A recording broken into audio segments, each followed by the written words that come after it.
বীর জনতার রক্তক্ষয়ী অভ্যুত্থানে 5ই আগস্ট মাফিয়ার পতনের পর দীর্ঘ 1.5 দশকের অন্ধকার অতীত থেকে বেরিয়ে এসে পুনরায় গণতান্ত্রিক মানবিক বাংলাদেশ গড়ার এক অপার সম্ভাবনার দ্বার উন্মোচিত হয়েছে আমাদের সামনে।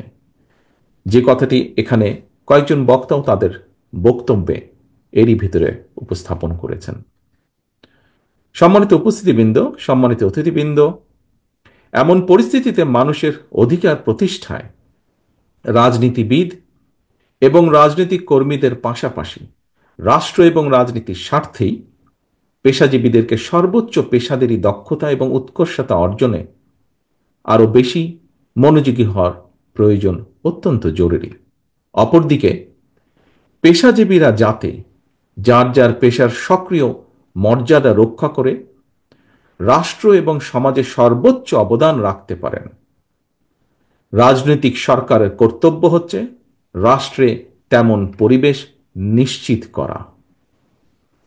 সম্মানিত অতিথিবৃন্দ, দেশে প্রবাসে বাংলাদেশের অসংখ্য জ্ঞানী গুণী শিক্ষক, শিল্পী, সাহিত্যিক, সাংবাদিক, গবেষক, চিকিৎসক, প্রকৌশলী, বিশেষজ্ঞ, ওলেমা মাশায়েখ, মানবাধিকার কর্মী সহ বিভিন্ন শ্রেণী পেশার বিজ্ঞ অভিজ্ঞ ব্যক্তিত্ব রয়েছেন।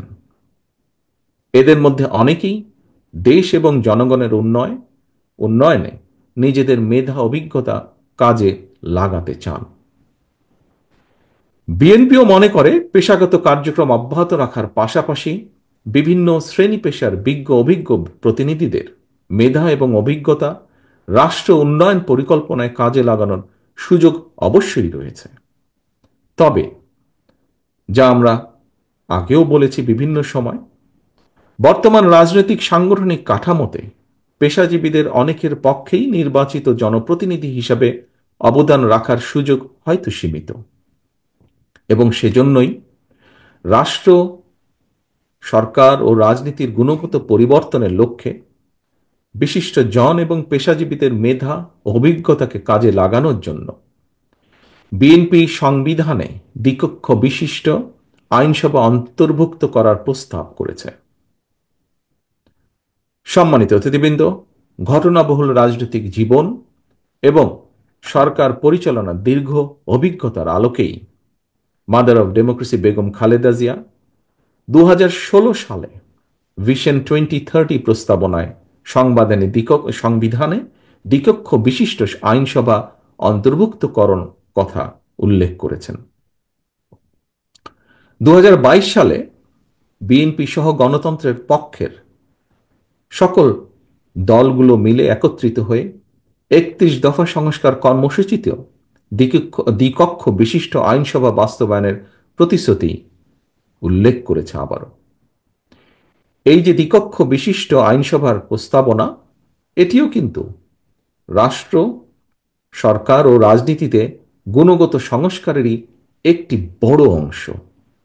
সম্মানিত অতিথিবৃন্দ, সুতরাং বর্তমানে সংস্কার এবং নির্বাচনকে দৃশ্যত যেভাবে মুখোমুখি করে ফেলা হয়েছে, এটি নিঃসন্দেহে রাজনৈতিক উদ্দেশ্যমূলক। সম্মানিত অতিথিবৃন্দ, যারা সংস্কার শেষ করার পর জাতীয় নির্বাচন অনুষ্ঠানের কথা বলছেন, তাদেরকে উদ্দেশ্য করে বলতে চাই, যেটি শেষ হয়ে যায় সেটি সংস্কার নয়, কারণ সংস্কার কখনো শেষ হয় না।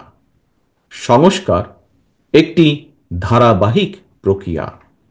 দেশের বর্তমান সংবিধান, যেটিকে ইচ্ছে মতন কাটাছেঁড়া করে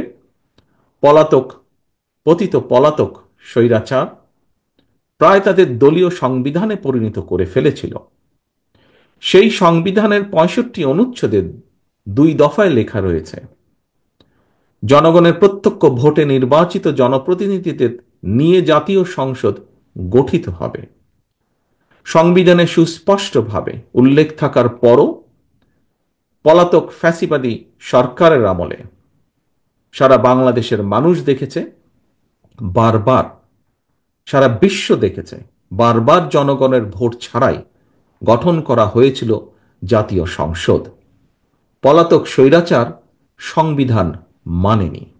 এ কারণেই বাংলাদেশ জাতীয়তাবাদী দল বিএনপি মনে করে গণতান্ত্রিক রাজনীতিতে কেতাবি কিংবা পুঁথিগত সংস্কারের চেয়ে বেশি গুরুত্বপূর্ণ হচ্ছে গণতান্ত্রিক রাজনৈতিক অধিকার এবং আচরণের ব্যবহারিক প্রয়োগ।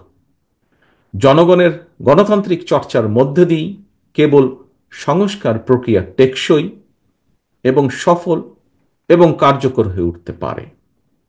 দেশের রাজনৈতিক অঙ্গনে গৌণ ইস্যুকে মুখ্য ইস্যু বানাতে গিয়ে নিজেদের অজান্তেই ফ্যাসিবাদী বিরোধী জাতীয় ঐক্যের মধ্যে সংশয় সন্দেহের জন্ম দেওয়া হয়েছে বা হচ্ছে। আমি অন্তর্বর্তীকালীন সরকারের দৃষ্টি আকর্ষণ করে আবারও বলতে চাই, সরকারের এমন কোনো পদক্ষেপ নেওয়া উচিত হবে না যাতে রাষ্ট্র এবং রাজনীতিতে পলাতক স্বৈরাচারের দোসররা পুনর্বাসিত হওয়ার সুযোগ পায়। পতিত স্বৈরাচারের দোসরদের হাতে এখনো রাষ্ট্র থেকে লুণ্ঠন করা, জনগণের পকেট থেকে লুণ্ঠন করা হাজারো হাজার কোটি টাকা রয়ে গিয়েছে। এমন পরিস্থিতিতে জাতীয় নির্বাচনের আগে স্থানীয় নির্বাচন হওয়ার অর্থ সারা দেশে ঘাপটি মেরে থাকা পলাতক স্বৈরাচারের দোসরদেরকে রাজনীতিতে পুনর্বাসনের সুযোগ সৃষ্টি করে দেওয়া। সম্মানিত অতিথিবৃন্দ, দীর্ঘ ১.৫ দশকের মাফিয়া শাসনকালে তরুণ প্রজন্মের প্রায় ৩.৫ কোটি ভোটার সহ কেউ ভোট দিতে পারেননি। সুতরাং এইসব ভোটারদের রাজনৈতিক ক্ষমতায়ন নিশ্চিত করার জন্য সবার আগে প্রয়োজন জাতীয় নির্বাচন অনুষ্ঠান। নাগরিকগণ রাজনৈতিকভাবে ক্ষমতাশালী না হলে কোনো সংস্কারই কিন্তু টেকসই হবে না।